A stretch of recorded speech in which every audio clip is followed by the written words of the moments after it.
ముఖ్యంగా సిగరెట్కి, ఆల్కహాల్కి దూరంగా ఉండడం, సో సరైన ఆహార పదార్థాలు తీసుకోవడం, తర్వాత స్ట్రెస్ లెవెల్స్ తగ్గించుకోవడం, తర్వాత వచ్చేసి రెగ్యులర్గా ఫిజికల్ యాక్టివిటీస్ అనేవి ఉండాలి. ఈ మధ్య కాలంలో ఎక్కువ మంది సెడెంటరీ లైఫ్ బాగా అలవాటు పడిపోయారు. సో ఫిజికల్ యాక్టివిటీస్ అనేది ఏమీ లేకుండా పోయింది. సో కాబట్టి ఇవన్నీ సమస్యలు ఎక్కువగా తలెత్తా ఉంటాయి.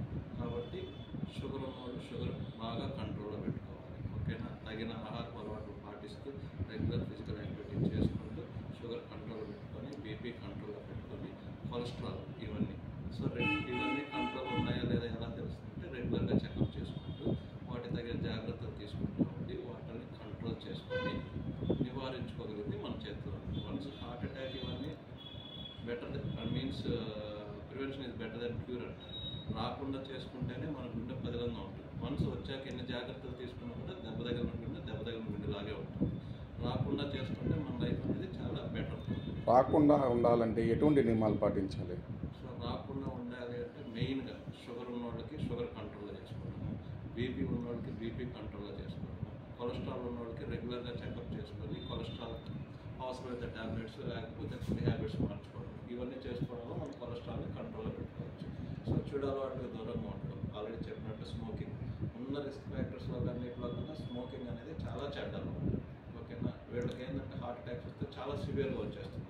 అంటే కొంతమంది చిన్న వయసులో ఈ మధ్య మీడియాలో ఎక్కువగా చూస్తూ ఉన్నాము, స్మోకింగే మెయిన్ అనమాట. అంటే హాస్పిటల్కి ఇచ్చే టైం కూడా ఎవరు సడన్గా ఆడుతూ కొలాప్స్ అయిపోయినట్టు, డ్యాన్స్ వేస్తూ కొలాప్స్ అయిపోయినట్టు చాలా రెగ్యులర్గా వింటా ఉంటాం. వీళ్ళు ఎందుకంటే వీళ్ళకి ఇంట్రోగ్రేట్గా ఆలోచన చూస్తే వీళ్ళ స్మోకింగ్ హ్యాబిట్స్, అతను చెడు అలవాట్లు లైక్ గంజాయి ఇట్లాంటి వాళ్ళకి ఏంటంటే బ్లడ్ క్లాటింగ్ టెండెన్సీస్ పెరిగిపోతుంది అనమాట. అంటే చిక్కబడే తత్వం. కాబట్టి వీళ్ళకి ఏంటంటే మ్యాసివ్ హార్ట్ అటాక్స్ వస్తాయి. అంత మ్యాసివ్ హార్ట్ అటాక్స్ వచ్చినప్పుడు కొన్నిసార్లు హాస్పిటల్కి వచ్చే టైం కూడా ఉండదు వాళ్ళకి. ఇంకోటి ఏంటంటే డాక్టర్ గారు, ఇప్పుడు యూత్కి ఇచ్చే మీకు సలహాలు ఏంది? సో యూత్ మెయిన్గా ఈ మధ్య కాలంలో స్ట్రెస్ లెవెల్స్ అనేది బాగా పెరిగిపోయాయి. ఒకటి ఎడ్యుకేషన్ ఉన్న స్ట్రెస్ కావచ్చు, అంటే చిన్నప్పుడే వాళ్ళని చదవండి, బాగా చదవండి పేరెంట్స్ నుంచి ఒత్తిడి కావచ్చు, టీచర్స్ నుంచి ఒత్తిడి కావచ్చు.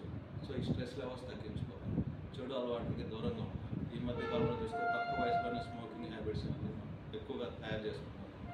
సో వాటికి దూరంగా ఉండాలి. Food habits especially junk foods, ఈ మధ్య కాలం పిజ్జాలు, బర్గర్లు, అవుట్ సైడ్ ఏ ఫుడ్ తిన్నా కూడా మనకి డేంజరస్ కావాలి సార్.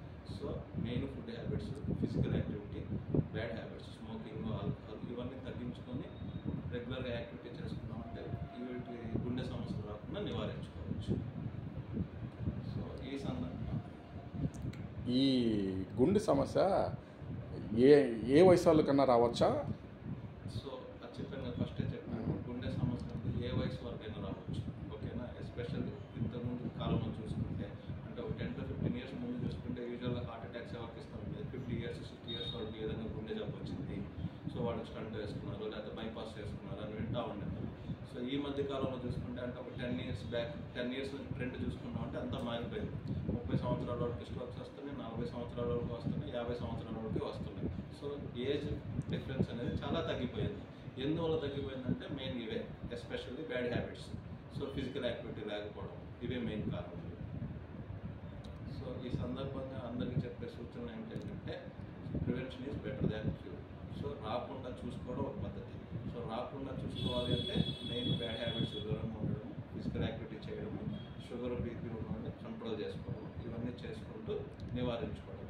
సో వీటితో పాటు 40 years దాటిన ప్రతి ఒక్కరు రెగ్యులర్గా స్క్రీనింగ్ చేసుకోవాలి. స్క్రీనింగ్ ఇన్ ది సెన్స్ ఏంటంటే అట్లీస్ట్ ఇయర్లీ వన్స్ ఒక ఈసీజీ, ఒక 2D ఎకోకార్డియోగ్రామ్, ఒక ట్రెడ్మిల్ టెస్ట్, ఇవన్నీ చేసుకున్నామంటే మన కెపాసిటీ ఎంత ఉంది ఏంటనేది రెగ్యులర్గా అసెస్ చేసుకుంటూ ఉండొచ్చు అనమాట. సో ఇవన్నీ తీసుకుంటే దీర్ఘకాలికంగా మనం మన యొక్క లైఫ్ని కంట్రోల్ చేసుకోవచ్చు. హార్ట్ అటాక్ వచ్చిన టైంలో ఎన్ని నిమిషాల లోపల డాక్టర్ని కాడికి వచ్చి? సో చాలా మంచి క్వశ్చన్. హార్ట్ అటాక్ అనేది మజిల్ ఇస్ టైం.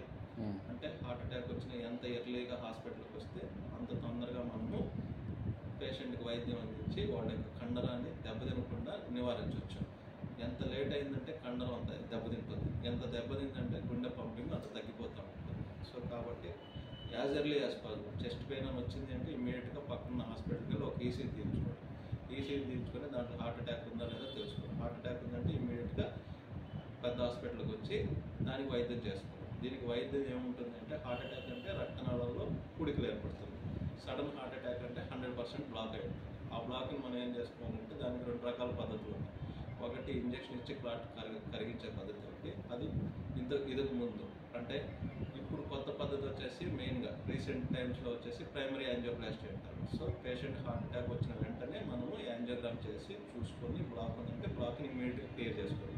ఎంత తొందరగా బ్లాక్ని క్లియర్ చేస్తే కండరానికి అంత రక్త సరఫరా మనం అందించగలిగి పంపింగ్ తగ్గకుండా నివారించుకోవచ్చు. సో దీనివల్ల ఏమవుతుంది, sudden cardiac arrest, heart attack వచ్చిన తర్వాత సడన్ కార్డియాక్ అరెస్ట్, అరిథమియాస్ అంటారు, అంటే హార్ట్ బీట్ వేరియేషన్స్ అవుతుంది. ఇవన్నీ మనం రిస్క్ తగ్గించుకుంటూ ఉండవచ్చు. ఈ రిస్క్ తగ్గాలి అంటే మనం ఎర్లీ ట్రీట్మెంట్ అనేది చాలా చాలా ఇంపార్టెంట్. ఈ యొక్క అవేర్నెస్ అనేది అందరికీ తెలియాలి. సో ఈ రోజుల్లో ఏంటంటే చెస్ట్ పెయిన్ అనేది గ్యాస్ పెయిన్, హార్ట్ పెయిన్, ఇంకేదైనా మొదలు పట్టేసిన పెయిన్ అనేది చాలా వేరియేషన్స్ ఉంటాయి. ప్రతి ఒక్కరు especially young patients chest burning sensation వచ్చిందంటే నా గ్యాస్ ప్రాబ్లం ఉంటుంది, లైట్ తీసుకుంటూ ఉంటారు. అది సడన్గా కార్డియాక్ అరెస్ట్ కారణం అవ్వచ్చు. ఇది గ్యాస్ పెయిన్, హార్ట్ పెయిన్ అని తెలియాలంటే వైద్యుల పర్యవేక్షణలో సలహాలు తీసుకుంటే మనకి తెలుస్తుంది. కాబట్టి ఒక ఈసీజీ అనేది చాలా చాలా ఇంపార్టెంట్. ఎక్కడైనా మనకి ఈసీజీ అవైలబిలిటీ ఉంటుంది కాబట్టి ఈసీజీ తీసుకొని చూసుకొని అది హార్ట్ అటాక్ ఉందా లేదా నిర్ధారించుకొని తర్వాత మీరు అవసరం మేరకు మిగిలిన పరీక్షలు డాక్టర్ పర్యవేక్షణ చేయించుకుంటే మంచిది. డాక్టర్ గారు, హార్ట్ అటాక్ వచ్చే ముందర మనకి ఎటువంటి సూచనలు కనిపిస్తాయి బాడీలో? సో హార్ట్ అటాక్ వచ్చే ముందర మనకి ఎలా ఉంటుందంటే చెస్ట్ అంటే బొడ్డు పై భాగం నుంచి దవడ కింద భాగం వరకు ఎక్కడైనా పెయిన్ రావచ్చు అనమాట. పెయిన్ అనేది మనకి ఎలా ఉండొచ్చు అంటే కొందరికి మంట రూపంలో వస్తుంది, కొందరికి టైట్నెస్, చెస్ట్ టైట్నెస్ పట్టేసినట్టు ఉంటుంది. ఓకేనా, దీంతో పాటు చెయ్యి రేడియేషన్ పెయిన్, రేడియేటర్ అంటే ఎడమ చెయ్యి వైపు రావడము, కొందరికి కుడి వైపు కూడా వస్తూ ఉంటుంది. మనకి పూర్వకాలంలో అందరూ మీ సినిమాల్లో కానీ బయట ఎక్కడ చూసినా కూడా గుండె నొప్పి అంటే ఎడమ సైడే వస్తుంది, అవన్నీ అపోహలు. గుండె పెయిన్ అనేది బొడ్డు పై భాగం నుంచి దవడ కింద భాగం వరకు ఎక్కడైనా రావచ్చు. దాంతోపాటు సివియర్ స్వెట్టింగ్స్, దాంతోపాటు కొందరికి వచ్చేసి గుండె నొప్పి లేకుండా కూడా ఆయాసం రూపంలో కూడా హార్ట్ అటాక్స్ వస్తాయి. దీన్ని సైలెంట్ హార్ట్ అటాక్స్ అంటారు. ఎస్పెషల్లీ షుగర్ ఉన్న వాళ్ళకి, వయసు ఎక్కువగా ఉన్న వాళ్ళకి మనకి గుండె నొప్పి రాకుండా హార్ట్ అటాక్స్ వస్తాయి. సో ఇవి మెయిన్ తెలుసుకోవాల్సింది. అందరూ గుండె నొప్పి వచ్చిందంటే హార్ట్ అటాక్ అనుకుంటారు. కొందరు ఆయాస రూపం వచ్చి సడన్గా హాస్పిటల్కి వస్తారు, మా వల్ల ఆయాసం ఎక్కువైపోయింది, తట్టుకోలేకుండా ఉంటుంది. సో ఫస్ట్ టైం చూసినప్పుడు మనకి ఈసీజీ తీస్తే మనకు అర్థమైపోతుంది ఈ ఆయాసము దేనివల్ల వస్తుంది. సో గుండె హార్ట్ అటాక్ వల్ల వచ్చిందా లేకపోతే ఊపిరితిత్తుల నెమ్ము వల్ల వచ్చింది. జనాలకు చాలామందికి మీన్స్ ప్రజల్లో ఉన్న అపోహ ఏంటంటే ఆయాసం అంటేనే అందరూ ఏమనుకుంటారు, ఊపిరితిత్తుల సమస్య అనుకుంటారు. అసలు ఆయాసం ఎందువల్ల వస్తుంది ఫస్ట్ తెలుసుకోవాలి. ఒకటి హార్ట్ అటాక్ వచ్చి ఆయాసం రావడం, 2 ఊపిరితిత్తుల నెమ్ము ఉండి ఆయాసం రావడం. సో ఈ హార్ట్ అటాక్ వల్ల వచ్చిందా ఊపిరితిత్తుల నెమ్ము వల్ల వచ్చిందనేది ఎవరో చెప్పగలరు, ఒక డాక్టర్ చెప్పగలరు. ఓకేనా, బయట మన సొంత వైద్యం తీసుకుంటే కొన్నిసార్లు ఈ హార్ట్ అటాక్ వల్ల వచ్చిన ఆయాసం అయితే ఇమ్మీడియట్గా ప్రాణంలోకి వచ్చే అవకాశం ఉంది. కాబట్టి ఒకవేళ ఆయాసం సడన్గా వచ్చిందన్నా కూడా డాక్టర్ని కన్సల్ట్ అయ్యి డాక్టర్ పర్యవేక్షణ పరీక్ష చేయించుకొని అసలు మనకి హార్ట్ సమస్య లేదని నిర్ధారించుకున్న తర్వాతే మనం మిగతా వైద్యాన్ని కంటిన్యూ చేసుకుంటే మంచిది. Thank you. శుభాకాంక్షలు. అందరికీ ఇచ్చే మెయిన్ సలహా ఏంటంటే ఆరోగ్యాన్ని కాపాడుకోండి. సో రెగ్యులర్గా చెకప్ చేసుకోండి. షుగర్, బీపీ ఉన్న వాళ్ళని కంట్రోల్లో పెట్టుకోండి. సో అందరికీ దసరా శుభాకాంక్షలు. Thank you. అనుకోండి.